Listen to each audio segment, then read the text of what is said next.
Hello, I'm Kate, and welcome to Perfect Party in a Box. I'm so glad you're here. Let's dive right into today's topic. 4 text messages that will improve your marriage and 4 that will hurt it. Today I want to talk about the right way and the wrong way to text your spouse. The right way will spark some passion and romance that may be missing from your marriage right now.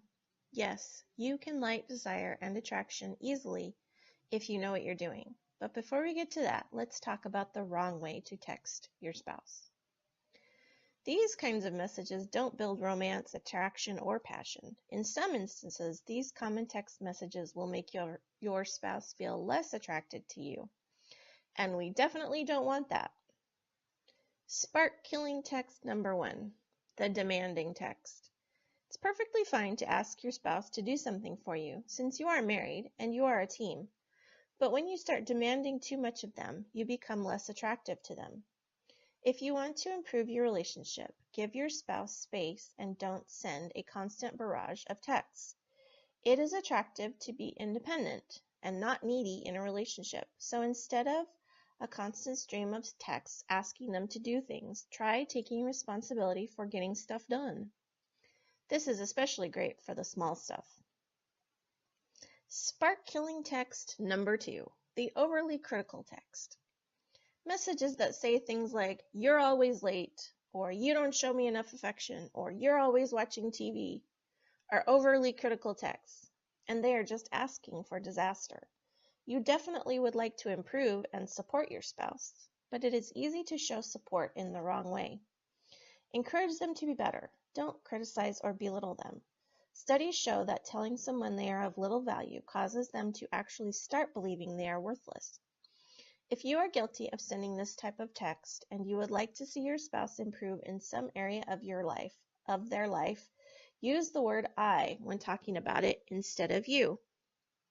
For example, instead of "You're such a slob," try "I would like it if the kitchen wasn't so messy after dinner."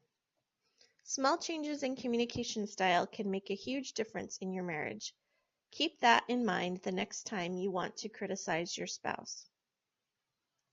Spark-killing text number 3, the argumentative text.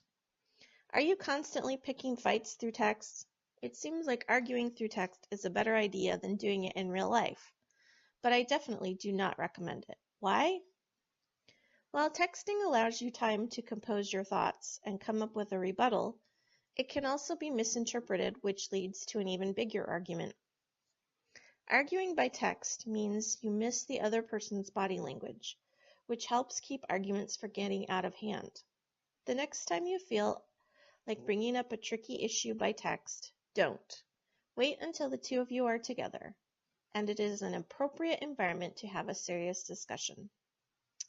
Well, those are the kind of texts that can tear down a relationship. Let's talk about the fun stuff. The kind of texts that your spouse will love to receive. These messages will spice things up and make your relationship more interesting again.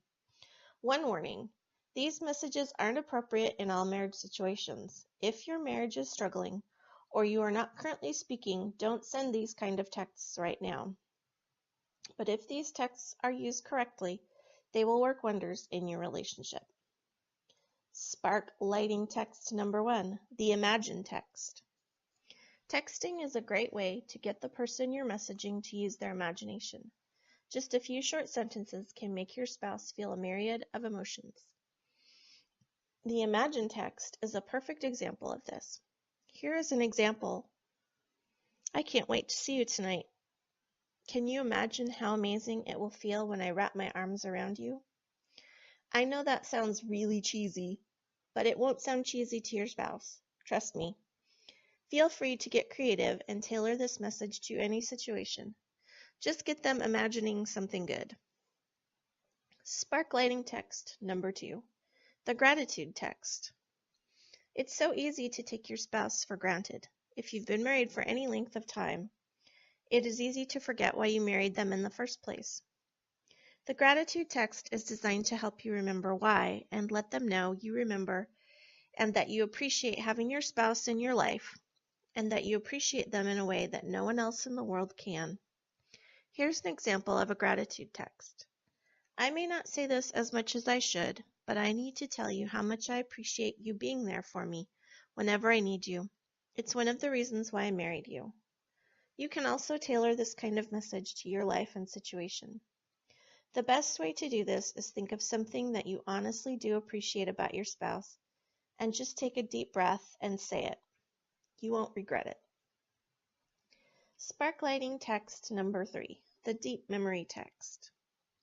The deep memory text is designed to remind them of an extremely memorable time in the past and relive it. Causing them to focus on these types of memories will cause their attraction to you to increase and encourage them to want to create new great memories with you. For example, remember when we were in Paris and we went on that cruise along the Seine?